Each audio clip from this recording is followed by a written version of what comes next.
તમે તમારી આસપાસ અનેક ભિખારીઓને જોયા જ હશે, દયાવશ તેમને પૈસા પણ આપ્યા હશે, પરંતુ ક્યારેય કલ્પના કરી છે કે જે ભિખારીને તમે પૈસા આપો છો તે ભિખારી કદાચ તમારાથી પણ વધારે ધનવાન હોઈ શકે છે? જી હા, આજે એક એવા ભિખારી વિશે વાત કરવી છે જેની સંપત્તિ લાખોમાં નહીં પરંતુ કરોડોમાં છે. એટલું જ નહીં, તેની પાસે આલિશાન ફ્લેટ્સ પણ છે. એટલું જ નહીં, તેના બાળકો નામાંકિત શાળામાં અભ્યાસ પણ કરે છે. એટલું જ નહીં, છતાં આજે પણ આ વ્યક્તિએ ભિક્ષા માંગવાનું ચાલુ રાખ્યું છે. ત્યારે તમને પણ કદાચ પ્રશ્ન થતો હશે કે આવો તે વળી કોણ છે ભિક્ષુક અને તે રહે છે ક્યાં? તો નમસ્કાર મિત્રો, હું છું કૃપાલસિંહ જાડેજા અને દુનિયાના સૌથી ધનવાન ભિખારી એવા ભરત જૈન વિશે વિગતે વાત કરીએ. વાત ગુજરાતી પર. આપણે ત્યાં એક ખૂબ સુંદર પંક્તિ છે કે હું હાથને મારા ફેલાવું તો તારી ખુદાઈ દૂર નથી, પણ હું માગું ને તું આપી દે એ વાત મને મંજૂર નથી. તાજેતરમાં થયેલા એક સર્વેમાં જાણવા મળ્યું હતું કે લોકો સામાન્ય રીતે બે કારણથી ભિક્ષા માંગતા હોય છે, એક મજબૂરીમાં અને બીજું વિકલ્પ તરીકે.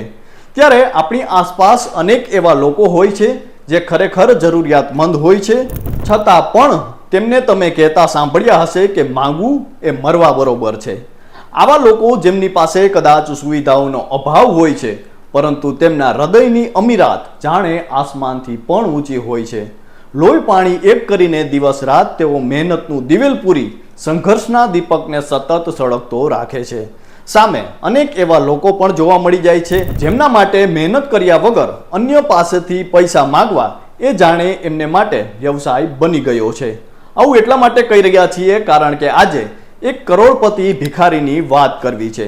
જી હા, તમે ભારતના સૌથી ધનિક વ્યક્તિ, એશિયાના સૌથી ધનિક વ્યક્તિ અને વિશ્વના અબજોપતિઓ વિશે તો ઘણું સાંભળ્યું હશે. તેમની પાસે આટલી સંપત્તિ પણ હોય છે જેને આંકડામાં બોલવી પણ કદાચ અઘરી પડે. પરંતુ શું તમે ક્યારેય એવા ભિખારી વિશે સાંભળ્યું છે કે જોયું છે જેની પાસે કરોડોની સંપત્તિ છે? આજે અમે તમને એવા જ એક ભિખારી વિશે જણાવવા જઈ રહ્યા છીએ જે દુનિયાનો સૌથી અમીર ભિખારી છે અને તેની પાસે 1-2 કરોડ રૂપિયા નહીં પરંતુ 7 કરોડ રૂપિયાથી વધુની સંપત્તિ છે. સામાન્ય રીતે ભિખારી શબ્દ મોટા ભાગે પૈસાની કટોકટી, ખાદ્ય પદાર્થોની કટોકટી, ફાટેલા જૂના કપડાં અને અણઘડ વાળ જેવા સમસ્યાઓથી પીડાતા લોકો સાથે જોડાયેલો હોય છે. તેઓ પણ સમાજના સૌથી ગરીબ વર્ગના છે. જોકે ભીખ માંગવી એ કેટલાક લોકો માટે એક વ્યવસાય બની ગયો છે અને તેઓએ તેમાંથી કરોડો રૂપિયાની સંપત્તિ પણ એકઠી કરી લીધી છે. ત્યારે કદાચ પ્રશ્ન થાય કે વિશ્વનો સૌથી ધનિક ભિખારી છે કોણ? તો વિશ્વનો સૌથી ધનિક ભિખારી મુંબઈમાં રહે છે.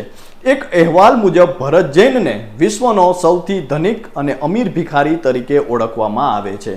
તે મુંબઈની સડકો પર ભીખ માંગવાનું કામ કરે છે. આર્થિક સંકળામણને કારણે તે શિક્ષણ મેળવી શક્યો ન હતો. તે પરિણીત છે અને તેની પત્ની, 2 પુત્રો, તેના ભાઈ અને તેના પિતા આજે પણ તેની સાથે રહે છે. ભરત જૈન દર મહિને 60,000 રૂપિયાથી વધુની કરે છે કમાણી.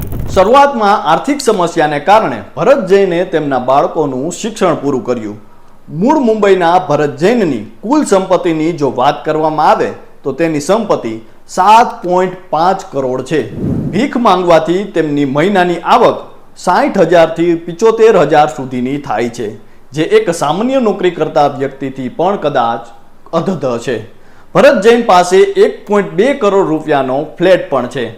ભરત જૈન પાસે મુંબઈમાં 1.2 કરોડ રૂપિયાનો 2 બેડરૂમનો ફ્લેટ છે અને તેણે થાણેમાં 2 દુકાનો પણ બનાવી છે, જેમાંથી તેને દર મહિને 30,000 રૂપિયાનું ભાડું મળે છે. ભરત જૈન ઘણીવાર છત્રપતિ શિવાજી ટર્મિનસ અથવા આઝાદ મેદાન જેવા અગ્રણી સ્થળોએ ભીખ માંગતા જોવા મળે છે. આટલી સંપત્તિ હોવા છતાં ભરત જૈન મુંબઈની સડકો પર ભિખારીનું કામ કરે છે. ભરત જૈન 10 થી 12 કલાકમાં રોજના 2,000 થી 2,500 રૂપિયા એકઠા કરે છે. બાળકો કોન્વેન્ટ સ્કૂલમાં અભ્યાસ કરે છે. તેમના વ્યવસાયમાંથી કમાણી કરવા છતાં ભરત જૈન અને તેમનો પરિવાર પરેલમાં 1 BHK ડુપ્લેક્સ આવાસમાં રહે છે. તેમના બાળકો કોન્વેન્ટ સ્કૂલમાં મોટા થયા છે અને આ સિવાય પરિવારના અન્ય સભ્યો સ્ટેશનરી સ્ટોર ચલાવે છે, જે આવકનો બીજો સ્ત્રોત છે. રિપોર્ટ અનુસાર તેનો પરિવાર તેને ભીખ માંગવાનું બંધ કરવાની સલાહ પણ આપે છે, પરંતુ તે સાંભળતો નથી. 2021માં ઇન્સ્ટિટ્યૂટ ફોર હ્યુમન ડેવલપમેન્ટ અને દિલ્હી સરકારના ડિપાર્ટમેન્ટ ઓફ સોશિયલ વેલફેર દ્વારા એક રિપોર્ટ બહાર પાડવામાં આવ્યો હતો, જેમાં ડિટેલ એનાલિસિસ સાથે કહેવાયું હતું કે અંદાજિત 62% લોકો ગરીબીના કારણે, 45% લોકો બેરોજગારીના કારણે, 15% લોકો વૃદ્ધાવસ્થાને કારણે, 6% મહિલાઓ વિધવા હોવાને કારણે અને 3% લોકો ડ્રગ્સ અને નશાના કારણે ભીખ માંગતા હોય છે. આ ઉપરાંત અનેક ગુનાહિત પ્રવૃત્તિના કિસ્સાઓ પણ ભિખારીઓ સાથે જોડાયેલા હોવાના કિસ્સાઓ અખબારોમાં આવતા રહે છે. દેશનું સૌથી સ્વચ્છ શહેર ગણાતા ઇન્દોરમાં હાલ ભિખારી મુક્ત અભિયાન ચાલી રહ્યું છે. ઇન્દોરમાં ભિખારીઓને ભીખ આપનાર લોકો પર FIR પણ નોંધવામાં આવી રહી છે. ઇન્દોર જિલ્લામાં ભીખ માંગવાની પ્રથાને રોકવા માટે ઇન્દોરના કલેક્ટર ચોક, ધાર્મિક સ્થળો અને અન્ય સ્થળોએ ભીખ માંગનારાઓની માહિતી આપનારને 1000 રૂપિયાનું ઇનામ આપવાનું પણ શરૂ કર્યું છે અને આ પહેલ ઇન્દોર જિલ્લા વહીવટીતંત્ર દ્વારા શરૂ કરવામાં આવી છે.